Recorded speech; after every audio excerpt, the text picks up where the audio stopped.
এয়া আজি আমাৰ কলেজত ফাংচন আছে যিহেতু আমি বা আৰু মই গৈ আছোঁ। বায়ে যিহেতু ঘৰত নেল পলিচ লগাবলৈ টাইম নাপালে, গতিকে এয়া গাড়ীতে লগাই লৈছে।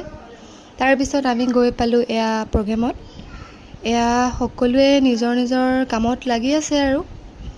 তাৰপিছতে অনুষ্ঠানৰ শুভাৰম্ভণি কৰা গ'ল এটি বৰগীতেৰে। তাৰপিছতে বিহু আৰু বিভিন্ন ধৰণৰ নৃত্য হ'ল।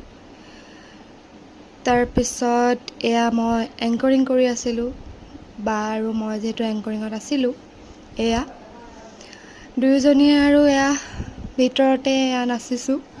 তাৰপিছত অনুষ্ঠানৰ শেষত চবেই অলপ মিলিজুলি ধেমালি কৰিলে, নাচিলে, গালে। তাৰপিছত এনেকৈ দিনটো ভালে ভালেই গ'ল আৰু।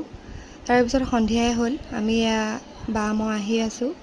বায়ে কৈ আছিলে যে গাড়ী পাওঁনে নাই আজি ঠিক নাই, আৰু লগতে বৰষুণ জাকো ধৰি আহিছে, বতাহ ধুমুহা, এয়া গোটেই বতাহ চাওক। তাৰপিছত আমি এয়া আহি আছোঁ আৰু টমটম পামনে নাই ভাবি। তাৰপিছত যেনিবা ফাইনেলি এখন পালোঁ, আৰু এয়া আমি ঘৰলৈ উভতিলোঁ শেষত। বাই।